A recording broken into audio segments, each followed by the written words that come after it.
Alright guys, it's time to get inside this fish. Alright, so to do that, we're going to not go to the dorsal side, we're going to go to the ventral side. We're going to put this baby belly up. We're going to be cutting from the anal end up toward the operculum and up just a little ways and around like this in a nice little rectangle, okay? You are going to be cutting some thick things, so it's going to be a little tricky at times, cutting some bone and things like that. Should look like this when we're done, and we'll continue after we've cut. Alright guys, I did actually cut right near the anus, and I cut up to the gills. There's some bones you got to cut through to get through the fins that are there, and I'm just stopping halfway so you can see. Okay, so you're just going to pull it back as you go. Alright, as I'm cutting, the scales are coming right off as I'm cutting through, which is kind of cool. So hopefully you got your window cut, kind of like they have right here. Okay, and then we're going to look at the parts of the inside. Alright, looking at the picture right here, they have a really big gonad. This is an ovary. If you look at my fish, I don't think mine is a boy because it doesn't have that big, distinct ovary.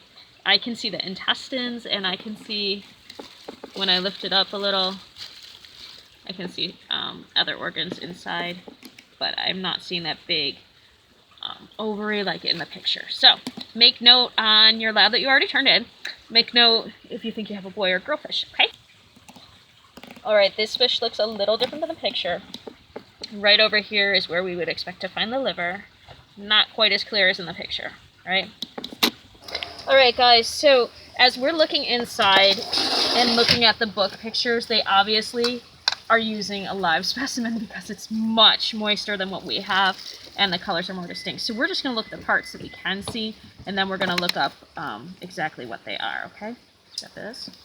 And when we move it away, we're seeing the swim bladder right here. Okay, it looks like a giant balloon. They said it's the gallbladder. Sorry about that, I had a little extra commentary added. It's raining a lot, so my daughter was concerned about getting her dolls to the car. So just poke around, and we're gonna put up a extra diagram, or the diagram that I already gave you, for you to just identify the intestines and the stomach and the liver and all the parts that you're gonna see. The next part that's kind of tricky is the brain.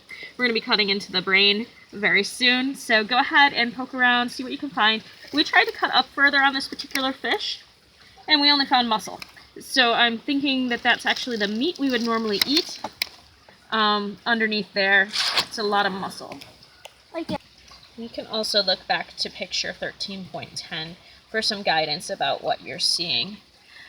Obviously we can see the intestines when we open it up. As I mentioned, the swim bladder is there, the air bladder, excuse me. The kidney is next to the air bladder. The stomach is the large part that we had to move aside. And up there we see the gills. Now we're going to be digging closer to the head here to get up to the brain. Okay? Alright, the next part that you're going to do is kind of move up toward the brain. I'm pretty sure we have a boy here because he has really big gonads. So go ahead, and here's the intestines. Excuse me. You can just scrape to get at the brain. I tried cutting toward it to see if it was any easier. In your book it says just gently scrape away, but we've always had to use a scalpel or scissors to get there. So if you can see it, awesome, sketch it, enjoy, have fun exploring, and great job dissecting. Joyful, thank you for being my helper today. Bye for now, guys.